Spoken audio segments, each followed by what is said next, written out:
दोस्तों, बीमारी एक बहुत ही संवेदनशील शब्द है। बीमारी से व्यक्ति शारीरिक और मानसिक तथा अवसाद से ग्रसित हो जाता है। साथ ही साथ में घर के अन्य सदस्य भी इसी तरीके की कंडीशन में होते हैं। तो बीमारी से बचने के लिए हमें बहुत सारी चीज़ों का जानना परम आवश्यक है।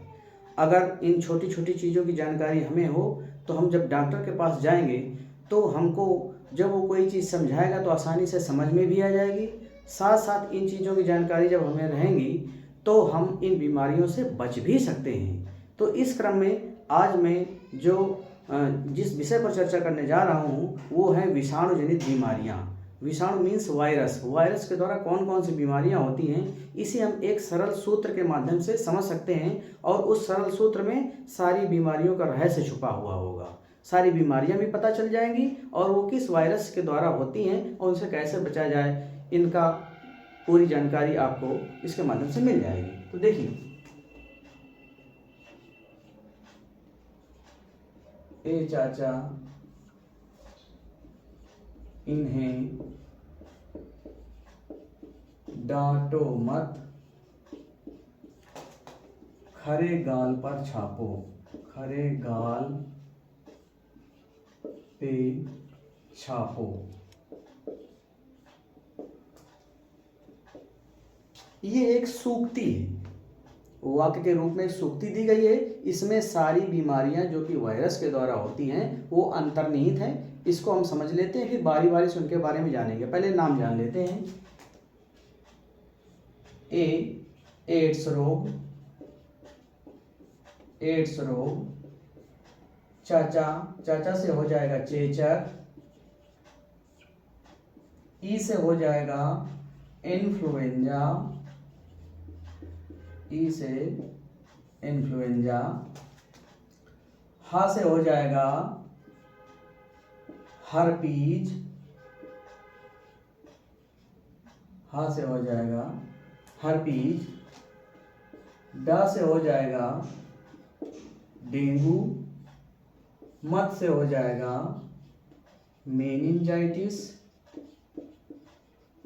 मेनिंजाइटिस।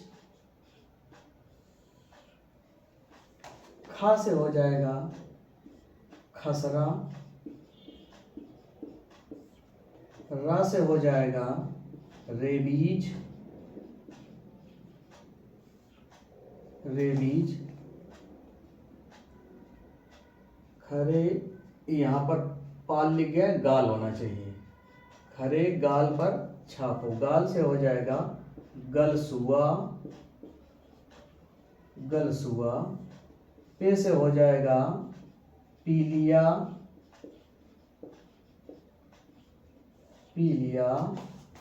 छा से हो जाएगा छोटी माता, छोटी माता। और पो से हो जाएगा पोलियो। ये देख लीजिए, इतनी प्रकार की जो बीमारियां होती हैं जो आपके सामने बोर्ड पर लिखी गई हैं, ये सब वायरस जनित बीमारियां हैं और इन्हें एक सूक्ति के माध्यम से समझ सकते हैं। ए से एड्स रोग, चाचा से चेचक, ई से इन्फ्लुएंजा, हे से हर्पीज, डा से डेंगू, मत से मेनिंजाइटिस, खा से खसरा, रे से रेबीज और गाल से गलसुआ, पे से पीलिया, छा से छोटी माता और पो से पोलियो। इतने सारे रोग जो होते हैं वे सब वायरस या विषाणु के माध्यम से होते हैं। अगर हम छोटी सी जागरूकता रखें, इसके बारे में छोटी सी जानकारी रखें, तो हम जब डॉक्टर से उपचार या परामर्श के लिए जाएंगे तो उसकी बातों को हम समझ सकेंगे, उनकी रिपोर्ट्स को समझ सकेंगे। साथ ही साथ में अगर ये जानकारियां हैं तो ऐसी बीमारियां हमें हो ही नहीं पाएंगी, तो हम डॉक्टर के पास जाएंगे क्यों? ठीक है, तो आइए इसको बारी बारी से हम समझने का प्रयास करते हैं। आप चाहें तो इसका स्क्रीनशॉट ले सकते हैं। देखिए, पहला रोग है ए से एड्स, एड्स रोग, AIDS। इसका पूरा नाम होता है acquired, ACQUIRED, acquired immuno deficiency syndrome, deficiency syndrome. Acquired immuno deficiency syndrome. इसको मतलब हम समझते हैं, एक्वायर्ड मीन्स प्राप्त किया गया, दूसरे से मिला हमको। इम्यूनो डिफिशियंसी, इम्यूनो शब्द आया है इम्यून सिस्टम से, जो हमारे शरीर की प्रतिरक्षा प्रणाली होती है, उससे निकला है ये शब्द इम्यूनो। डिफिशियंसी माने कमजोर हो जाना। किसका कमजोर हो जाना? इम्यूनो, अपने प्रतिरक्षा तंत्र का, इम्यून सिस्टम का कमजोर हो जाने वाला। और फिर क्या है ये सिंड्रोम? सिंड्रोम होता है बहुत सारे जो रोग होते हैं उनका एक समूह होता है। तो देखिए होता क्या है, जब एड्स रोग हमें हो जाता है तो हमारा प्रतिरक्षा तंत्र शरीर का कमजोर हो जाता है। तो जब प्रतिरक्षा तंत्र कमजोर हो गया, शरीर की ढाल ही कमजोर हो गई, तो तरह तरह की बीमारियां हम पर आक्रमण कर देती हैं, और जिसके कारण बहुत सारे रोग इकट्ठे ही हमारे शरीर में हो जाते हैं, और ये स्थिति सिंड्रोम कहलाती है। और चूंकि ये रोग हमें दूसरे से उधार मिला है, दूसरे से हमको मिला है, हमने स्वयं खुद लिया है जा करके, इसीलिए एक्वायर्ड कह देते हैं। और ये जिस वायरस के द्वारा होता है, जिस वायरस के द्वारा होता है उसका नाम है HIV, उसका नाम है HIV। इस वायरस के माध्यम से एड्स नामक रोग होता है। HIV का भी फुल फॉर्म देख लीजिए, ये होता है ह्यूमन इम्यूनो डेफिशिएंसी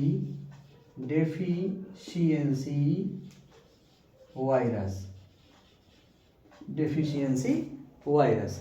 मतलब ह्यूमन जो मनुष्य का है उसके प्रतिरक्षा तंत्र को डेफिशिएंसी मीन्स कमजोर कर देता, ऐसा वायरस है ये।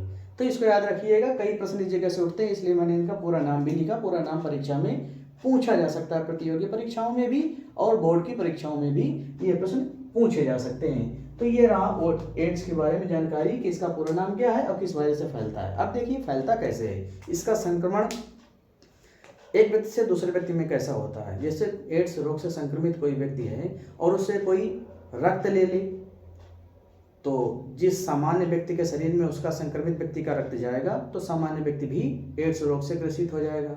संक्रमित व्यक्ति के इंजेक्शन लगाया गया है और वही संक्रमित सुई अगर दूसरे व्यक्ति की लगा दी जाए तो सामान्य व्यक्ति भी इस रोग से ग्रसित हो जाएगा। साथ ही साथ में अगर असुरक्षित यौन संबंध बनाए जाएं जिसके एड्स है तो भी दूसरे के एड्स हो जाएगा, HIV वायरस ट्रांसफर हो जाएगा। और इसके बाद अगर माँ को हो गया है तो संभावित है कि उसके बच्चे में भी एड्स रोग चला जाए। अगर समय से इसका पता चल जाए, डॉक्टरों के देख रेख में इलाज किया जाए या प्रसव कराया जाए तो इस स्थिति से निपटा भी जा सकता है, अर्थात बचा भी जा सकता है। तो ये रही कुछ एड्स की जानकारी। ठीक है, अब दूसरे नंबर पर आता है आपका चेचक। दूसरी बीमारी है चेचक। ये हो गई चेचक। ये जो चेचक होता है ये एक वायरस होता है वेरियोला।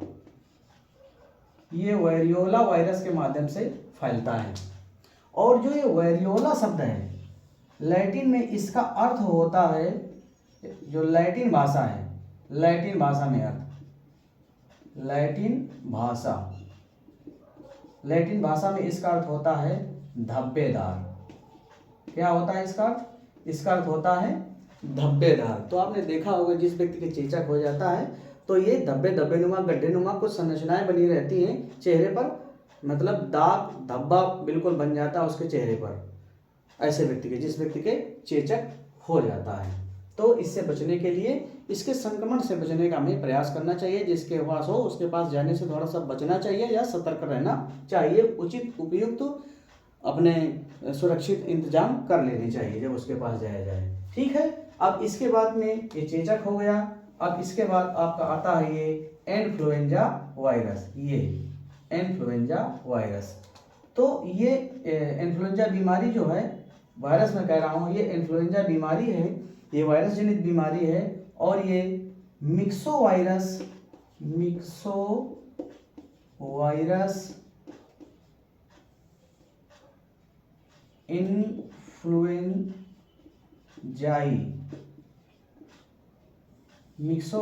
इन्फ्लुएंजाई नामक वायरस के द्वारा फैलती है। कौन सी बीमारी?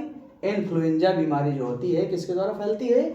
मिक्सो वायरस इन्फ्लुएंजाई नामक वायरस के द्वारा फैलती है। वास्तव में देखा जाए तो ये श्वसन तंत्र से संबंधित विकार है। श्वसन तंत्र यानी कि सांस लेने वाला जो तंत्र होता है उसके अंतर्गत जो जो भी अंग आते हैं उससे संबंधित एक विकार है ये।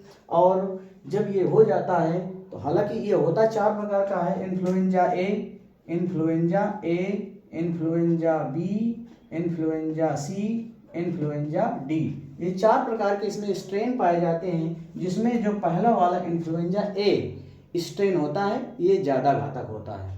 कुछ रोगों के नाम आपने सुने होंगे पहले, H1N1, H1N1, दूसरा नाम आपने सुना होगा H3N2, तीसरा नाम आपने सुना होगा H5N1, ये नाम आपने सुना होगा। बर्ड फ्लू का नाम आपने सुना होगा, इसी के द्वारा फैलता है। बर्ड फ्लू इस स्ट्रेन के माध्यम से फैलता है।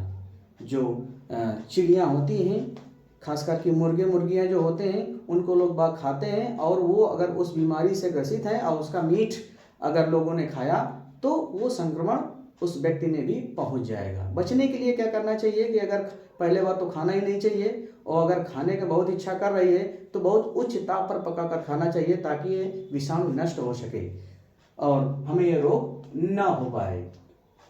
अब देखिए तीसरा है आपका, ये इन्फ्लुएंजा भी हो गया। अब आपका आता है हर्पीज रोग। ये यहीं पर बता देते हैं, हर्पीज रोग। ये हर्पीज रोग जो होता है, ये herpes simplex, herpes simplex virus के द्वारा फैलता है। Herpes simplex virus, herpes simplex virus, इसको HSV वायरस के नाम से भी जाना जाता है। H से हो जाएगा हर्पीज, S से हो जाएगा सिंप्लेक्स, V से हो जाएगा वायरस। हर्पीज सिंप्लेक्स वायरस के द्वारा फैलता है, ठीक है। और जो ये हर्पीज रोग होता है, इसमें क्या होता है कि जननांगों में, होठों में, मुंह में दाने निकल आते हैं, साथ ही बुखार भी आता है। इस तरीके का रोग होता है। तो निरंतर साफ सफाई से और अपने आप को संक्रमण रहित रहने से इससे बचा जा सकता है। अब देखिए आगे आता है आपका डेंगू, इसको मिटा देते हैं। आगे आता है आपका डेंगू रोग। ये हर्पीज तक हो गया, अब ये है डेंगू। Dengue DENGUE। डेंगू नाम बहुत ही प्रचलित नाम है, और मुझे तो ऐसा नहीं लगता कि ऐसा कोई भी व्यक्ति या बच्चा होगा जो कि डेंगू नाम से प्रचलित न जानता हो, डेंगू नाम से परिचय ही ना हो उसका, ऐसा हो ही नहीं सकता है। और कभी कभी तो पूरे गांव में ही डेंगू नामक बीमारी फैल जाती है महामारी के रूप में। तो समय समय पर डॉक्टरी विभाग के द्वारा, चिकित्सीय विभाग के द्वारा इसका इलाज भी किया जाता है। फिलहाल हम यहाँ पर समझने का प्रयास करेंगे कि डेंगू किसके द्वारा होता है। ये डायरेक्ट वायरस के द्वारा मनुष्य में नहीं होता है। प्रत्यक्ष रूप से इसका वायरस जो होता है मनुष्य को प्रभावित नहीं करता। यह अप्रत्यक्ष रूप से मनुष्य को प्रभावित करता है जो डेंगू का वायरस होता है। और वो पहले तो जान लो कि वो वायरस कौन है। इसके वायरस का नाम है फ्लैवी वायरस, फ्लैवी वायरस या अर्बो वायरस, अर्बो वायरस, फ्लैवी वायरस या अर्बो वायरस के नाम से इसको जाना जाता है। और ये एडीज प्रजाति का जो मच्छर होता है, एडीज प्रजाति का जो मच्छर होता है उसके काटने से फैलता है। इसकी 2 प्रजातियां होती हैं, एक एडीज इजिप्टी, एक होती है एडीज इजिप्टी और दूसरी होती है Aedes albopictus, albopictus. Aedes aegypti और दूसरी होती है एल्बोपिक्टस। तो दोस्तों आप लोग ये समझ रहे होंगे कि एडीज इजिप्टी और एल्बोपिक्टस 2 प्रजातियां हैं जिनके माध्यम से, एडीज इजिप्टी और एडीज एल्बोपिक्टस 2 प्रजातियां हैं जिनके माध्यम से डेंगू नामक बीमारी हो रही है। तो यहाँ पर 2 शब्द लिखे हुए हैं। जब किसी जंतु का बायोलॉजिकल नेम लिखा जाता है तो एक अतिरिक्त रूप में मैं एक चीज बताना चाह रहा हूँ कैरोलस लीनियस नाम के व्यक्ति थे जिन्होंने वर्गीकरण की द्विनाम पद्धति का आविष्कार किया था। किस पद्धति का? वर्गीकरण की द्विनाम पद्धति का। किसने किया था? कैरोलस लीनियस ने किया था। 1 नंबर में भी प्रश्न पूछा जा सकता है। तो जब किसी चीज के जंतु वैज्ञानिक नाम लिखा जाता है तो उसमें 2 शब्द होते हैं, पहला शब्द, दूसरा शब्द। पहला शब्द जो होता है वो वंश को परिभाषित करता है, दूसरा शब्द जो होता है वो जाति को परिभाषित करता है। ठीक है। तो डेंगू रोग में क्या होता है? जब डेंगू रोग हो जाता है तो बहुत तेज मात्रा में बुखार आता है, बुखार के साथ साथ पूरे शरीर में दर्द होने लगता है और प्लेटलेट्स बहुत तेजी से गिरते हैं। जब प्लेटलेट्स बहुत तेजी से गिरते हैं तो शारीरिक जो छिद्र होते हैं उनसे ब्लड भी आ सकता है और वह स्थिति ज़्यादा खतरनाक हो सकती है। ठीक है। तो ये डेंगू हो गया। अब इसके बाद में आते हैं मेनिंजाइटिस। मेनिंजाइटिस नामक बीमारी जो होती है ये एंटेरोवायरस ग्रुप के सदस्यों के द्वारा होती है। एंटेरोवायरस ग्रुप के जो सदस्य होते हैं, एंटेरोवायरस ग्रुप के सदस्य अर्थात वायरस होते हैं, सदस्य जो होते हैं वो वायरस ही होते हैं। तो उस ग्रुप के सदस्यों के द्वारा ये मेनिंजाइटिस नामक बीमारी होती है। और ये मेनिंजाइटिस नामक बीमारी जो होती है वो ह्यूमन ब्रेन से संबंधित होती है, मस्तिष्क से संबंधित होती है, आपके पीछे मेडुला ऑब्लोंगेटा और स्पाइनल कॉर्ड से संबंधित होती है। तो होता क्या है कि जब यहाँ पर दिक्कत हो जाती है तो व्यक्ति की स्थिति यहाँ तक हो जाती है कि व्यक्ति नीचे ठोड़ी तक अपने ऐसे नहीं ला सकता है। तो बहुत बुरी तरीके से मस्तिष्क की कोशिकाएं क्षतिग्रस्त होने लगती हैं। ठीक है। अब अगला आ गया आपका खसरा। जो खसरा होता है इसको मैं मिटा देता हूँ। खसरा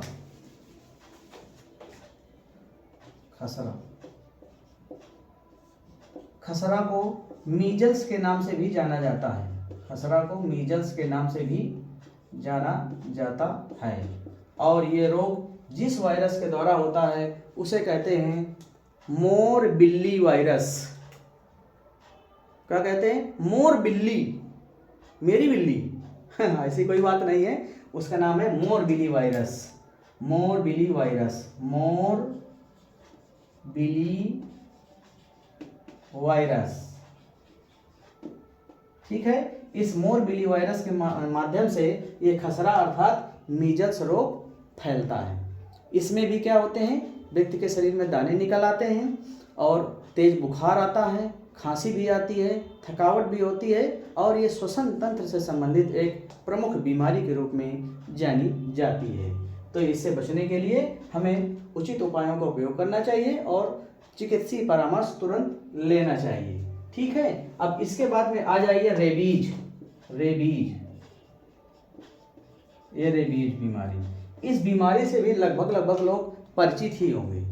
ये जो जंगली जानवर होते हैं ये, या जो स्वान मीन्स कुत्ते होते हैं, अगर ये व्यक्ति के काट लें तो इनके जो दांतों में पाया जाता है, उनके लार में दांतों का कह लीजिए लार में पाया जाता है वो वायरस, और वो वायरस उसके माध्यम से ब्लड में पहुंच जाता है। जैसे मच्छर के काटने से उसके लार में पाया जाने वाला वायरस मनुष्य के ब्लड में पहुंच जाता है, उसी तरीके से कुत्ते, बिल्ली, जंगली जानवर या फिर बंदर आदि अगर मनुष्य के काट लें तो उनके लार में पाया जाने वाला ये वायरस दांतों के माध्यम से मनुष्य के ब्लड में पहुंच जाता है, पूरे बॉडी में सर्कुलेट हो जाता है और ये रोग हो जाता है।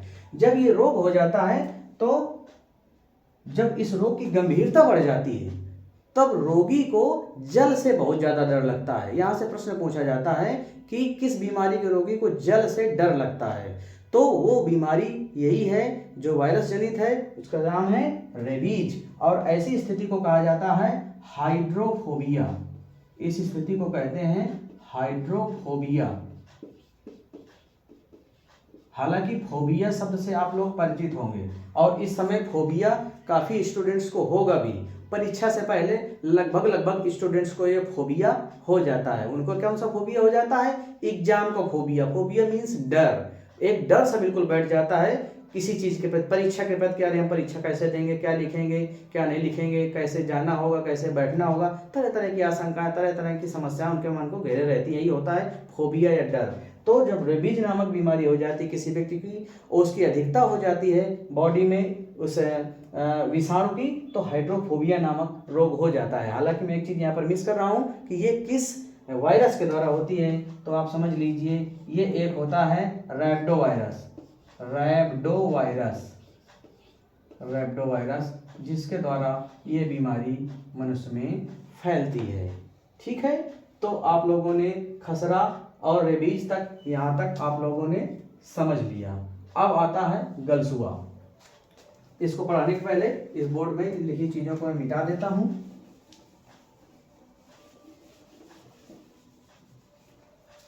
गलसुआ को अंग्रेजी में मम्स भी कहते हैं,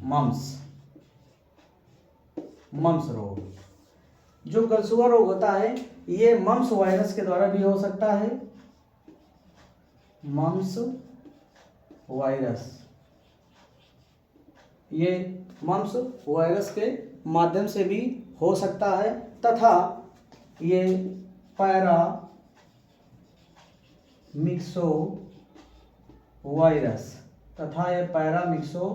वायरस के माध्यम से भी हो सकता है। इसके माध्यम से मम्स हो जाता है। होता क्या है, मम्स रोग जो होता है, हमारे शरीर में 3 प्रकार की लाल ग्रंथियां पाई जाती हैं। ध्यान से सुनिएगा यहाँ पर। वैसे तो ये टॉपिक जो है वो डाइजेस्टिव सिस्टम का है, लेकिन यहाँ से वो कोरिलेट हो रहा है। हमारे ह्यूमन बॉडी में 3 प्रकार की लाल ग्रंथियां पाई जाती हैं, सैलिवरी ग्लैंड्स पाई जाती हैं। एक होती है अधोजिह्वा ग्रंथि, दूसरी होती है अधोहनु ग्रंथि, और तीसरी होती है कर्ण मूल ग्रंथि, जो कान के नीचे स्थित होती है। तो होता क्या है, इसके माध्यम से वो जब संक्रमित हो जाती है तो व्यक्ति, वहाँ संक्रमण होने से चेहरा सूज जाता है, वहाँ पर जो दर्द भी होता है। ठीक है, तो कुछ उभार सा भी आ सकता है। इस तरीके से गलसुआ रोग में हो जाता है, पैरोटिड ग्लैंड में संक्रमण हो जाता है। और जो सैलिवरी ग्लैंड्स तीनों हैं, एक बात पते की बात मैं बता देता हूँ कि जो आपके जीभ के नीचे अधोजिह्वा ग्रंथि होती है वही केवल ह्यूमन बॉडी में एक्टिवेट होती है, बाकी एक्टिवेटेड नहीं होती, वो सक्रिय नहीं होती है। ह्यूमन बॉडी में सक्रिय होने वाली केवल एक ही लाल ग्रंथि है, वो है अधोजिह्वा ग्रंथि, जिसे अंग्रेजी में सबलिंगुअल ग्लैंड बोलते हैं। और ये जो हो रहा है किस ग्रंथि में संक्रमण से हो रहा है, पैरोटिड ग्रंथि। ठीक है, पैरोटिड ग्रंथि, ग्लैंड मीन्स होता है ग्रंथि। इसमें अगर संक्रमण हो जाए इन वायरसेस के माध्यम से, मम्स वायरस या पैरामिक्सो वायरस के माध्यम से, तो कौन सा रोग हो जाता है, मम्स रोग हो जाता है। फिर आ गया आपका पीलिया। तो पीलिया जो होता है hepatitis A B C D virus के माध्यम से होता है। ठीक है, तो उसमें खास करके जो हिपेटाइटिस A और E है वो संदूषित भोजन व पानी के लेने वगैरह से हो सकता है। तो जब ये पीलिया रोग हो जाता है तब बाइलिरुबिन की मात्रा बढ़ जाती है, जिससे आंखें, त्वचा पीली पड़ जाती हैं शरीर में, तथा लीवर बहुत ही बुरी पोजीशन में पहुंच जाता है, उसमें संक्रमण बहुत ज़्यादा पहुंच जाता है। और अत्यधिक सेवन से या कुछ ऐसी दवाइयां हैं जिनको नियमित उपयोग करने से भी इस तरह की बीमारियां हो सकती हैं। कोई ज़रूरी नहीं है कि संदूषित भोजन पानी के माध्यम से ही हो, और भी कारण है इसके। ठीक है, और ये भी एंटेरो वायरस ग्रुप के सदस्यों से हो जाता है। एंटेरो वायरस एक ग्रुप होता है, एंटेरो वायरस ग्रुप होता है वायरसेज का, उनमें से किसी सदस्य के द्वारा ये हो जाता है। फिर आता है आपका छोटी माता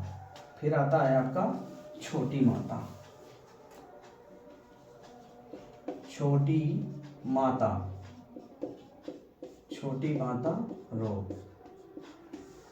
ये देखिए, जो छोटी माता रोग होता है वो देखिए यहाँ पर चेचक जो हो रहा था वेरियोला वायरस से हो रहा था। कौन से वायरस से हो रहा था, वेरियोला वायरस से हो रहा था। लेकिन जो ये होता है ये वेरिसेला जोस्टर वायरस से होता है, वेरिसेला